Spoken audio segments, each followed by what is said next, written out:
வாழைத்தண்டு பொரியல் ரெடி பண்ண போகிறோங்க. கடலைப்பருப்பு, காஞ்ச மிளகா, கடுகு, சீரகம் போட்டுக்கோம். வெங்காயம், கருவேப்பிலை. வெங்காயம் வதங்கிடுச்சுங்க. இப்போ வந்து வாழைத்தண்டு போடலாம். வாழைத்தண்டை வந்து நம்ம கடலைப்பருப்பும் கொஞ்சோண்டு பாசிப்பருப்பும் போட்டு வேக வச்சு எடுத்தாச்சு. மஞ்சள் போட்டுக்கலாம். அப்படியே இதுக்கு தேவையான போட்டுக்கலாம்.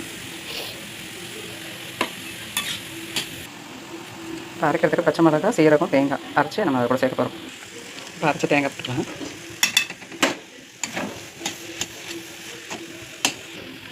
ஃபைனலாக கொஞ்சோண்டு தேங்காய் எண்ணெய் போட்டுக்கலாங்க. நல்லாயிருக்கும், டேஸ்ட் நல்லாயிருக்கும். அவ்வளோதாங்க, வாழைப்பூ பொரியல் முடிஞ்சிச்சு. ஓகேங்களா? சூப்பராக இருக்குதா? சாரிங்க, வாழைத்தண்டு பொரியல். இப்போது இதுக்கு வாழைத்தண்டுக்கு போட்ட அதே இது தாங்க தேங்காய், அதே கொஞ்சம் வச்சுருக்கேன். காரக்குழம்புக்கு தனியாக போடல. இதில் வந்து தேங்காய், சீரகம், அப்புறமா இப்போ தக்காளி போட்டுருக்கோம். போட்டு அரைக்க போகிறோம். இப்போ வந்து உருண்டை குழம்புக்கு கடலைப்பருப்பு, சீரகம், காஞ்ச மிளகா ஒன்று போட்டு அரைக்க போகிறோம். அரைச்சிட்டு உருண்டை பிடிச்சிக்கலாங்க.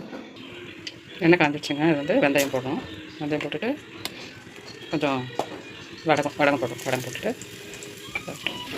வெங்காயம், பூண்டு, தக்காளி போட்டுக்கலாம். கடலை போட்டுக்கலாம். இப்போ தக்காளி, தேங்காய் அந்த விழுதையும் ஊற்றியாச்சுங்க. அரைச்சி வச்சதை இது நல்லா இதாக இருக்கும். கொதிச்சு வந்ததும் நம்ம உருண்டையை போடலாம். குழம்பு கொதிச்சிருச்சுங்க. சாரிங்க, மிளகாத்தூள் போடும்போது ஆன் பண்ணுறேன்னு சொல்லிட்டு ஆஃப் பண்ணிட்டேன் போல இருக்குது. மிளகாத்தூள் போட்டது வீடியோவில் வரல. ஒரு 3 ஸ்பூன் நீங்கள் மிளகாத்தூள் உங்களுக்கு திட்டமாக எவ்வளோ வேணுமோ போட்டுக்கோங்க. இப்போ உருண்டையை போடலாம். சில பேர் வந்து வேக வச்சுட்டு ஆவி கட்டிட்டு போடுவாங்க. ஏன்னா உருண்டை வந்து கரைஞ்சிரும் அப்படின்ட்டு. அப்படியெல்லாம் ஒன்றும் இல்லைங்க. கொஞ்சம் ரொம்ப தண்ணியாக இல்லாமல் கொஞ்சம் திக்காக குழம்பு கொதிக்கும் போது போட்டுட்டு உடனே கலரக்கூடாது. நேரம் விட்டுடுங்க. அப்புறம் செட் ஆகிடும். அதுக்கப்புறம் நல்லாயிருக்கும். ஒன்றுமே ஆகாது, உடையெல்லாம் உடையாது. சில பேர் சொல்லுவாங்க உடஞ்சி போயிடும் அப்படின்னு சொல்லிட்டு. நீங்கள் செஞ்சு பாருங்கள் இது மாதிரி. அவ்வளோதாங்க, உருண்டை குழம்பு ரெடி ஆகிடுச்சு. பாருங்கள், உருண்டை ஒன்று கூட உடையில பாருங்கள், அப்படியே இருக்கு. சரிதா?